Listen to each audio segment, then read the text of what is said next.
Hi, I'm Paul Rivera with the Audi Club, and I have the pleasure to be with Anthony Foulk, Senior Product Manager for Audi North America. Great to be here. Thanks for coming to the Audi stand. We have a lot of news on the stand today. Well, tell us about the biggest news.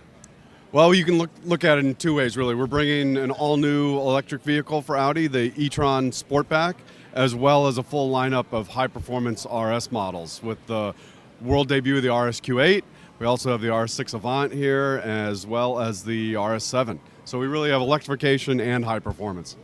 That's really a combination. I think for Audi enthusiasts, the RSQ8 and the RS6 Avant seems to be the biggest news. Yeah, I mean, with the success of the RS7, we're bringing a new generation of that, but then we're also bringing, this V8. It's a bi-turbo V8 with 591 horsepower, and we're putting it in all three of these cars. So, but then these cars aren't just engine; they're also performance. When it comes to, all three of them can have 190 mile an hour top speed if you have ceramic brakes on them. And we're also introducing the electromechanical active roll stabilization in the RSQ8. Wow, what a lineup. Oh, my God. Now, I understand that you started off with a groundswell by doing a Cars and Coffee with the RS6 in Malibu. How did that go? Yeah, we had a lot of enthusiasts come out to see. We basically did the U.S. debut of the RS6 Avant with the enthusiasts right there at the Malibu Cars and Coffee. We had a special setup we had where customers could come and see this car in the flesh for the first time. Didn't have to go to the auto show or anything. And yeah, we had a lot of good buzz around that. It's a very exciting car to come. We haven't had this car here before, and people have been asking for it for a long time. So here it is. You've got your high performance Avant. And it really is reality in the U.S. now. Well, as Johnny Lieberman said, the good guys won. How did you convince Audi Sport to do that? It's just a lot of people have asked that question today. I mean, we have this new generation of bi-turbo V8 that's coming into the RS7. It's natural to replace the predecessor. We also wanted to bring that into the Q8. We introduced the Q8 with a V6. It needs more engine in it. It's a high-end SUV. We bring that with the V8 also, RSQ8, the first RS SUV in the U.S. that we've ever had. And it's natural. We're bringing the all-road in the A6. The body style's homologated. We're bringing the RS6 Avant also. Well, that's exciting news for folks that don't necessarily need the 591 horsepower. But tell me about the new generation of the V8, the 4-liter V8. Yeah, this is a V8 with bi-turbo. It's connected to the 48-volt MHEV. All the cars are mild hybrid, so they do have the benefits of getting this extra bit of boost and efficiency that comes with the mild hybrid. But this new V8, it's all new. It's a family V8, so it's in Porsches and different homologations. It's in Audis, and it's also in Bentleys. So this is a family V8, and that's why it's coming out on all these cars at the same time. The questions I've had is the similarity between the Lamborghini Urus and the RSQ8. Yeah, okay. When it comes to the V8 engine, the only thing that's the same is the block. Yes, we've had people ask this, but each brand was given basically the block to develop the rest of the engine to their specifications. So it's not the same engine taken and just put in a bunch of cars. They took the block and basically developed it depending on the different applications. Yeah, so the RS6, it has basically it's the wide body. So it has the wider front end that the RS7 has, and when you go with this wide body front end, they were able to put the laser headlights in this from the RS7. So the only A6 model in the whole lineup that has lasers is the RS6 Avant, because it's wide body and it also has wide enough headlights to be able to fit the lasers from the A7 and RS7. And you were able to get that past NHTSA. Well, NHTSA, how did you do that? So with our, we have matrix headlights, matrix design, because right now they are not, the regulations don't allow for changing the signature of your headlight in the U.S. The regulators are looking at it, and when that gets passed, we'll be able to do a software update in the A6, A7, A8, and Q8 actually all have matrix design headlights because they're not allowed to have this changing signature. When the regulations change, we'll be able to do a software update. And when it comes to the lasers, there's a different regulation for lasers also. There's a maximum distance and brightness that you can do for a headlight in the US. And these meet the maximums from when it comes to distance and brightness.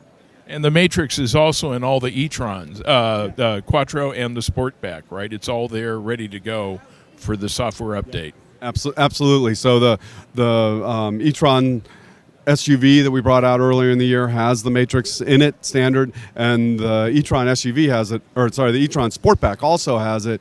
But on top of that, when the regulations change, we'll be able to bring this new headlight that we debuted last night. That's this DML, is what's called, it's digital matrix light, which is basically a chip that has 1.3 million mirrors in it. 1.3 million in a tiny little, basically 1 square centimeter chip that basically can show animation on the road, on the wall in front of you. It could show a movie if you had the right setup because of the 1.3 million mirrors that they're moving around. But once again, this is something that the regulations are written for the past and not really to handle the technology that's available today. Well, Audi has been a pioneer in lighting, and this is a great example. I was fortunate enough to get a ride in the e-tron Sportback and have the demonstration by Stefan of what it's capable of, and I'm knocked out. So yep. Our lighting guys, as you know, Stefan Berlitz, he has a lot of ideas. He knows the capability of the lights, and also one of the things that happened a few years back is he's actually brought designers into his department in the lighting. So they're not just plugging technology into the front end of the car. The cars are being designed as well as the lights to work together, really. So we have designers in the lighting department, and they are putting these in the cars, and that's why we're able to get so many innovations into them. That is terrific. Well, tell me some more about. I'm so excited about this RS6 Avant. Give me some more tidbits.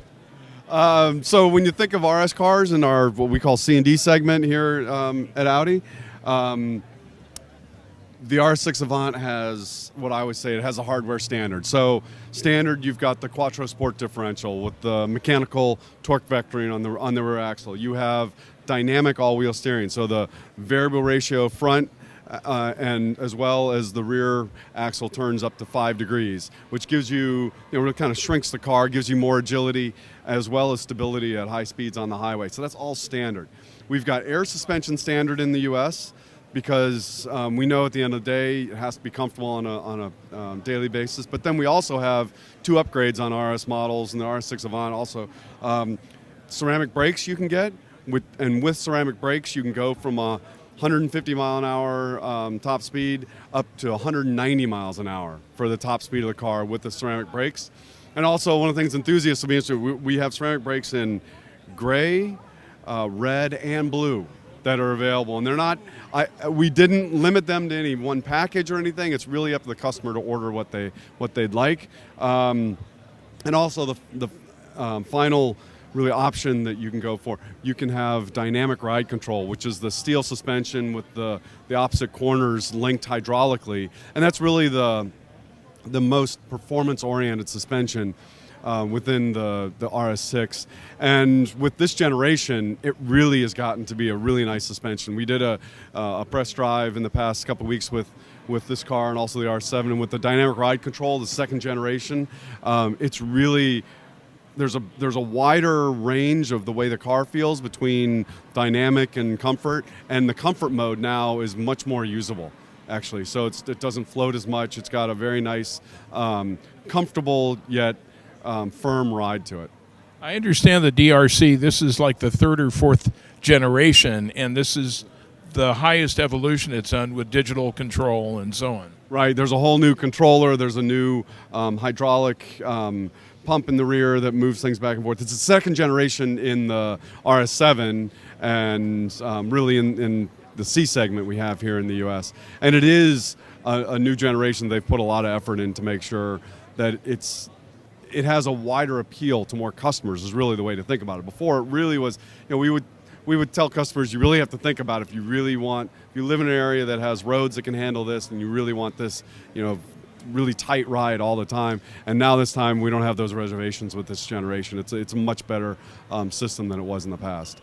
So not only can we haul the groceries at 190 miles an hour, we can haul ass. We don't endorse hauling groceries at 190. Follow the speed limit, folks. But it is capable of it. So tell us about this incredible green machine.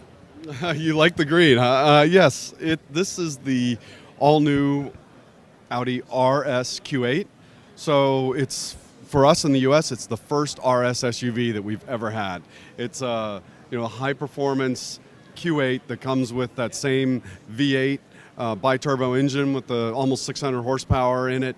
It has electromechanical active roll stabilization, which the 48-volt runs that. So you've got the mild hybrid that not only adds efficiency, but also provides the power to be able to run this electromechanical roll stabilization. It also has all-wheel steering in it. You can get ceramic brakes. Also, 0 to 60 in mid 3 seconds we expect, and 0 to hundreds in, I believe, 3.8. So we expect it to be a couple tenths quicker for us in the U.S. And you've got 22 and 23-inch wheels. I mean, the car is really a monster.